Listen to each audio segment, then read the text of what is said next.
Hey YouTube, Kim Brzezilik here. I don't know if I have any video on my milling operation. Didn't really get anything done, learned a lot of lessons. Was pushing that little attachment way too hard.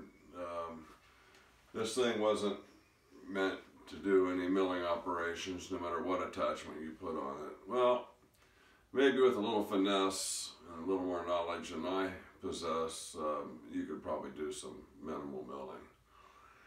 But what ended up happening is just loosened up my entire machine. And I flipped the thing over and I discovered the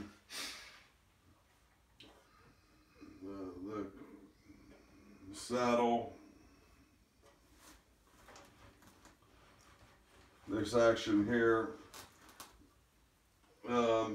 back here on the bottom is just a painted surface, and Gibbs were actually writing on that. I did a little file work on it, diamond hone, and got that smoothed out and cleaned up. Did what minimal adjustments that can be done on that. You really can't do anything unless you take the apron off. There's two Gibb adjustment screws on each side, and then there's three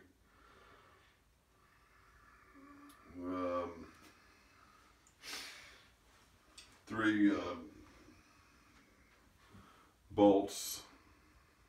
Come on, help me out. You know, the kind the Allen wrench goes on.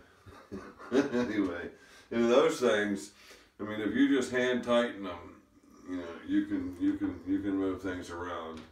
If you put any torque at all on them, this thing's not moving.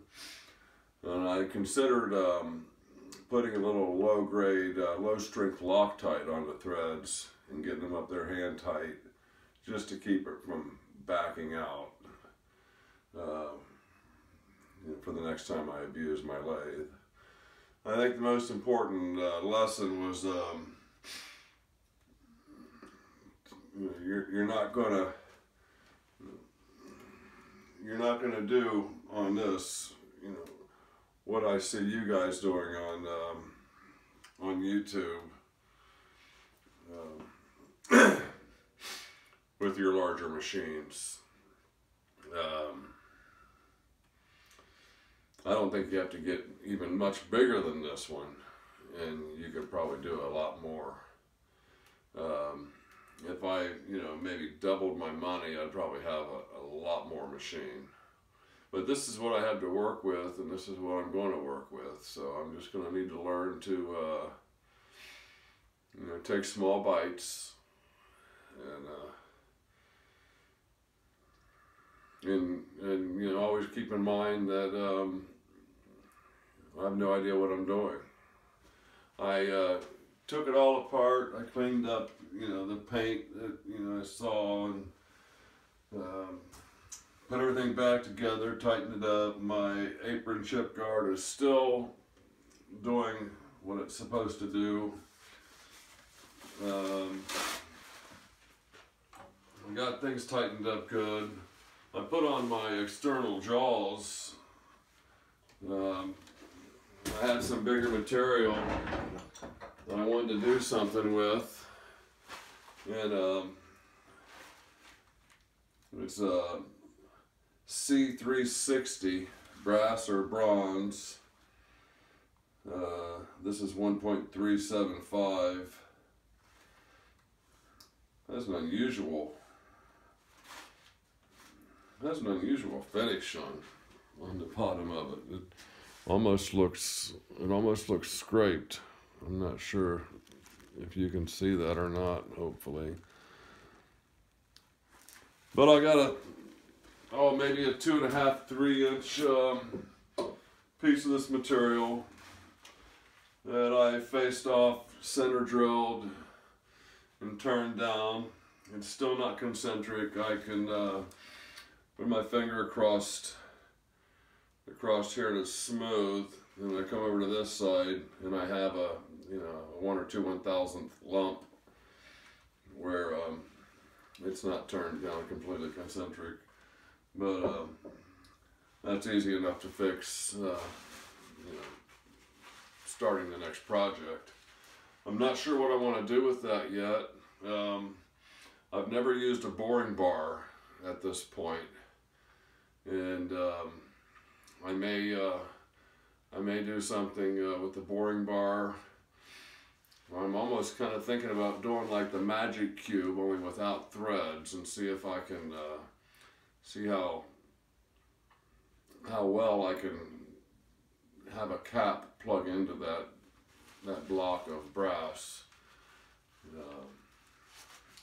Not a pressed fit, but just, you know, the kind where you're compressing the air as you put the lid on. That's about all I got. I'm going to take a picture of my material and put it on Instagram and ask for suggestions on what I might do with that.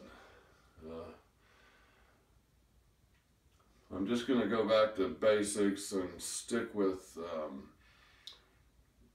getting better at what I know how to do and venturing out and exploring new things.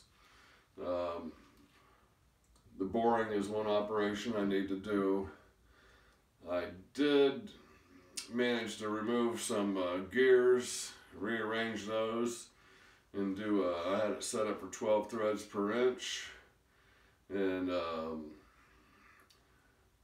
I wouldn't call it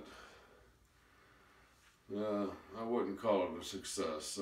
The first attempt I have a video I think on, and it was using just a normal insert, and I was also coming off of the massive breakdown I had trying to do the milling. You know, I hadn't realized that I'd loosened my machine up so much in that milling operation. So once I got things tightened back up, my work started looking a lot better. That's all I got. I may try to do something tomorrow. I'm off work tomorrow, and as well as today. Took the Chihuahuas out for a heartworm shot. They're like celebrities at the vet's office. You know, people coming in with their pets saying, "Oh, there's," you know, they knew their names, and apparently my dogs are on their website. And least hated favorite Chihuahuas. Well, that's all I got. Another item I did get from my father, I got the vanity plate, Ohio Zelic, and that's about it. Please like, subscribe, tell a buddy, bring a friend. Have a great way. Great day. I don't care about making money. I just love to sell carpet.